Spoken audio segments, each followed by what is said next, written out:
bukan banyak tidaknya barang bukti atau alat bukti, tetapi apakah alat bukti itu punya kualitas atau punya kualifikasi untuk bisa digunakan dalam penersangkaan menggunakan pasal 32 ayat 1. Nah, ini warahmatullahi wabarakatuh.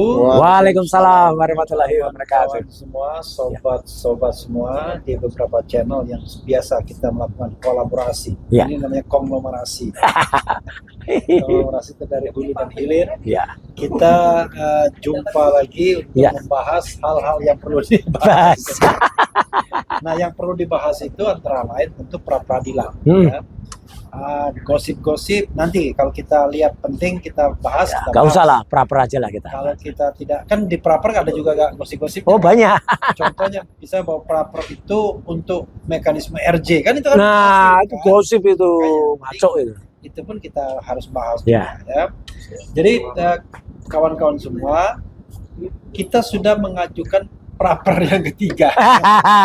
Ini bocoran banget ini, clear. Pra-per kedua nanti nunggu putusan hari Senin. Hari Senin. Nah, ini pra-per ketiga kita sudah ajukan, jangan-jangan Jumat depan, ya, bukan Jumat ini udah sidang lagi kita. Iya betul.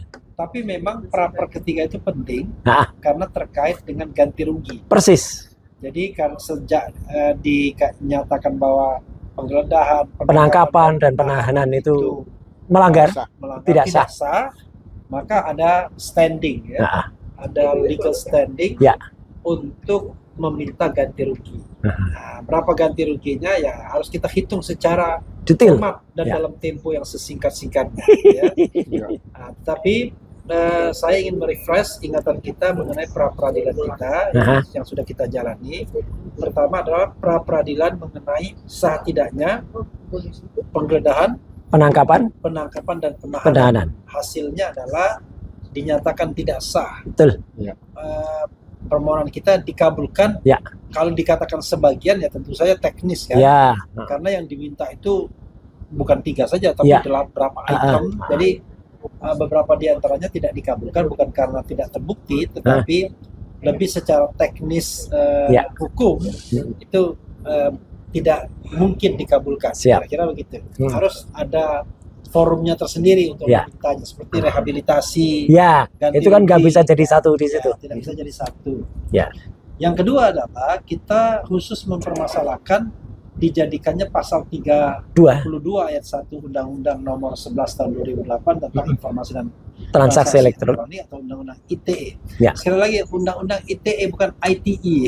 ITE, Informasi dan Transaksi Elektronik itu bahasa Indonesia. Bahasa Indonesia soalnya. Bukan teknologi atau information and technology, bukan, tapi ITE, Undang-Undang ITE yang memberikan ancaman hukuman sampai 8 tahun penjara.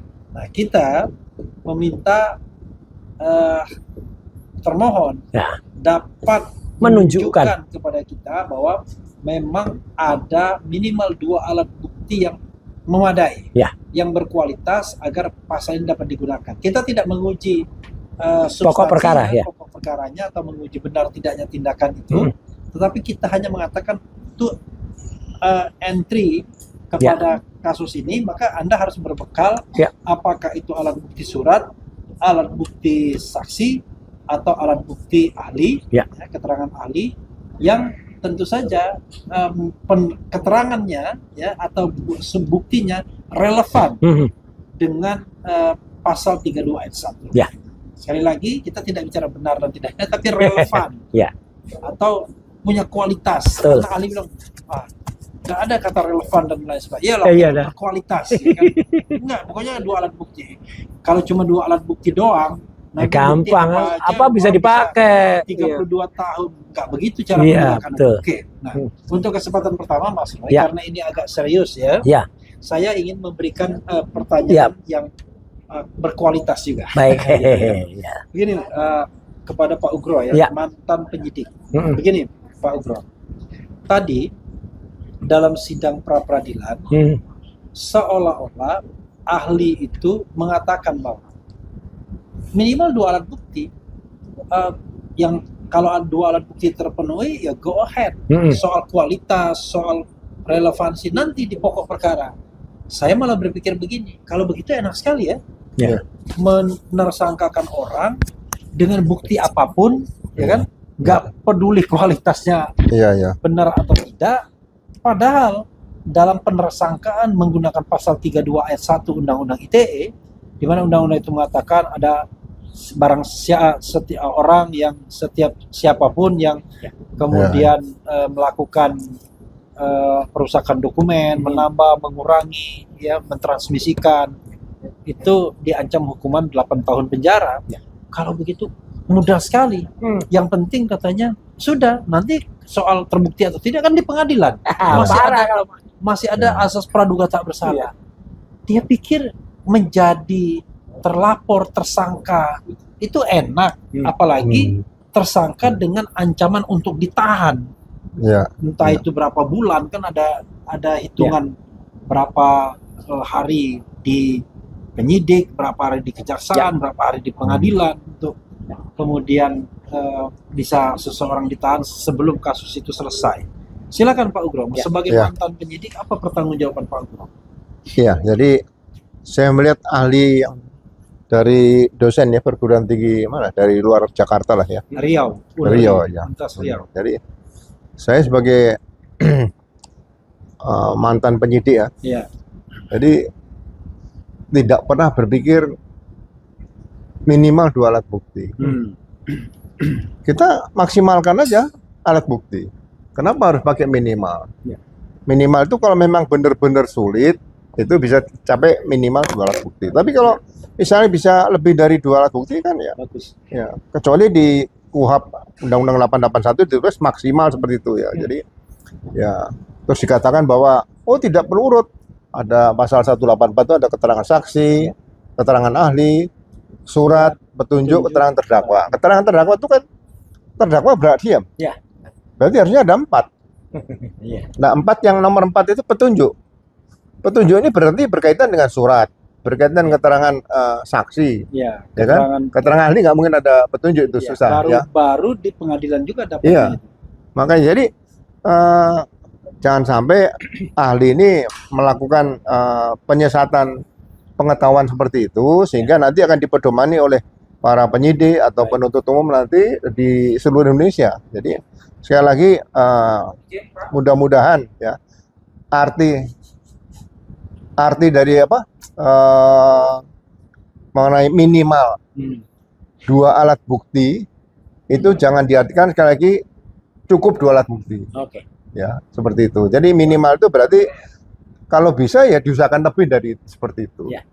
Jadi sangat sedikit sekali tadi katakan Mas Refli bahwa kalau misalnya seseorang dijadikan tersangka cukup dengan keterangan saksi dan keterangan ahli saja.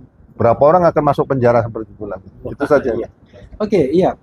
Tapi yang kita persoalkan adalah bukan banyak tidaknya barang bukti atau alat bukti, tetapi apakah alat bukti itu punya kualitas atau punya kualifikasi untuk bisa digunakan dalam penersangkaan menggunakan pasal 32 ayat 1. Nah, ini yang tadi tidak dijawab dia, apakah itu punya kualitas atau tidak. Kita tidak bicara apakah perbuatan Mas Roy terbukti atau tidak, tapi kualitas alat buktinya dulu. Contoh gini, Mas. Saya perbandingan waktu terjadi perampokan Bank CIMB di Medan. Nah, saya diskusi sama seluruh anggota waktu itu, saya tanyakan, kalau pelaku benar-benar bisa kita temukan, kemudian ditetapkan tersangka, alat bukti apa yang bisa meyakinkan hakim bahwa dia pelakunya? Nah, itu pertanyaannya. Jadi kalau saksi yang melihat di TKP tempat kejadian perkara tidak ada karena semuanya stres. Kan? Kemudian sepeda motor nomornya juga dipalsu. Kemudian wajahnya mereka tertutup semua. CCTV tidak ada. Anggota BRIMOB mati 1. Kemudian senjata M16 milik anggota BRIMOB yang mereka tembak mati dibawa kabur senjatanya. Nah, jadi kita sepakat apabila tertangkap pelaku ini tidak mungkin alat buktinya itu adalah uang yang mereka bawa dari bank. Karena uang udah habis, uang seri dari makan nggak kelihatan. Nah, Tapi adalah satu-satunya alat bukti yang kuat adalah senjata api M16 milik anggota BRIMOB yang mereka bawa. Itu satu. Yang kedua, karena saksi dari luar tidak ada, nah kita gunakan saksi mahkota nanti di antara mereka. Kan itu kebetulan pelakunya ada yang kita tangkap pada 8. Nah, di antara mereka nanti saling bersaksi untuk menunjukkan menunjuk kawannya sendiri sebagai tersangka seperti itu. Jadi sekali lagi juga ekstra hati-hati seperti itu, tidak semudah kata orang cukup 2 alat bukti seperti itu. Itu pengalaman, Mas, seperti itu. Ya, karena kita tahu bahwa ini adalah hukum pidana ya, yang dicari atau dikejar adalah kebenaran material, bukan kebenaran formil. Apalagi ancaman hukumnya 8 tahun penjara. Nah, yang kita tidak puas dari persidangan tadi adalah pihak termohon dalam hal ini penyidik Polda Metro Jaya itu tidak menghadirkan saksi, tidak menghadirkan ahli yang bisa menerangkan bahwa sudah terjadi peristiwanya benar atau tidak itu soal lain. Sudah terjadi peristiwa sebagaimana disebut dalam pasal 32 ayat 1 tersebut. Misalnya Mas Roy ternyata melakukan pencurian terhadap data milik Pak Jokowi, baik menggunakan jaringan internet maupun menggunakan alat-alat elektronik lainnya seperti flash disk dan lain sebagainya, serta memindahkan atau mentransmisikan.